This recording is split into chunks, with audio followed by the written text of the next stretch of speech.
Bismillahirrahmanirrahim. Assalamualaikum warahmatullahi wabarakatuh. Perkenalkan, nama saya Rahman Aziz, jurusan Sistem Komputer. Di sini saya akan menjelaskan sedikit tentang metode waterfall.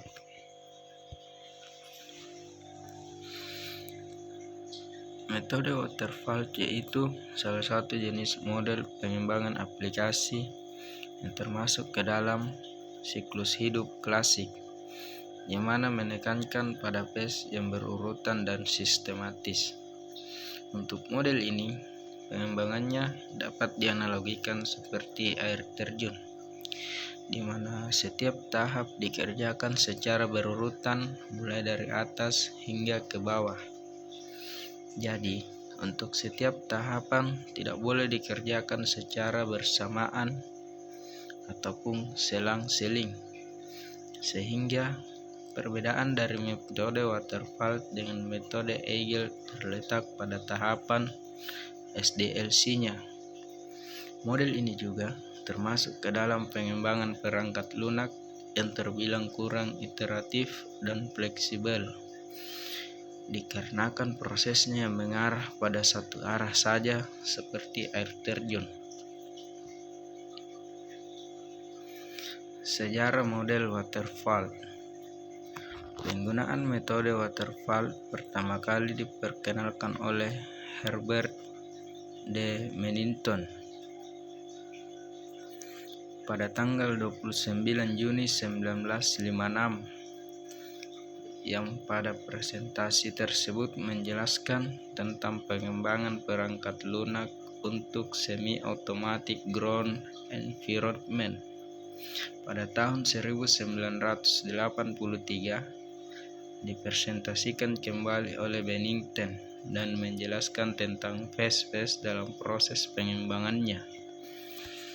Dan pada tahun 1985, Departemen Pertahanan Amerika Serikat juga menggunakan metode ini dengan beberapa tahapan yang digunakan, yaitu terdiri dari 6 phase, mulai dari preliminary design, detailed design, coding and unit testing, integration dan testing.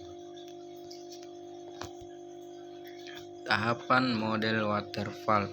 Yang pertama itu requirement. Tahapan metode waterfall yang pertama mempersiapkan dan menganalisa kebutuhan dari software yang akan dikerjakan. Informasi dan insight yang diperoleh dapat berupa dari hasil wawancara, survei, studi, literatur, observasi, hingga diskusi. Yang kedua, desain. Tahapan yang selanjutnya adalah pembuatan desain aplikasi sebelum masuk pada proses coding. Tujuan dari tahap ini yaitu supaya mempunyai gambaran jelas mengenai tampilan dan antarmuka software yang kemudian akan dieksekusikan oleh tim programmer. Kemudian yang ketiga itu implementasi.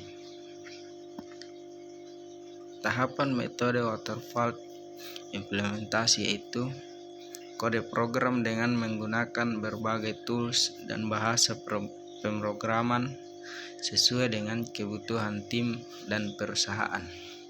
Jadi, pada tahap implementasi ini lebih berfokus pada hal teknis, di mana hasil dari desain perangkat lunak akan diterjemahkan ke dalam bahasa pemrograman melalui tim programmer ataupun developer.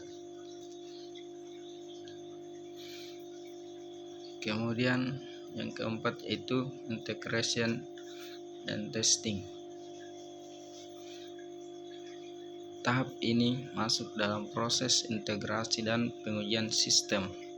Pada tahap ini akan dilakukan penggabungan modul yang sudah dibuat pada tahap sebelumnya.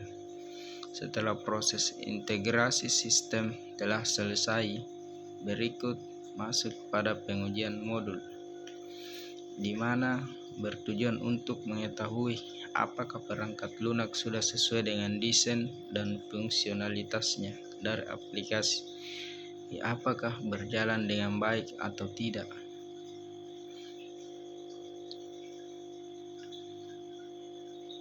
Kemudian yang kelima yaitu operation and maintenance. Tahapan metode waterfall yang terakhir itu mengoperasikan dan memperbaiki aplikasi. Setelah dilakukan pengujian sistem, maka akan masuk pada tahapan produk dan pemakaian perangkat lunak oleh pengguna ataupun user. Untuk proses pemeliharaan, memungkinkan pengembangan untuk melakukan perbaikan terhadap kesalahan yang ditemukan pada aplikasi setelah digunakan oleh user. Jadi, pada intinya, waterfall ini dalam proses pemakaiannya mengikuti prinsip dari air terjun, di mana setiap pekerjaan akan dilakukan secara berurutan mulai dari atas hingga ke bawah. Baik, sekian dari saya. Wassalamualaikum warahmatullahi wabarakatuh.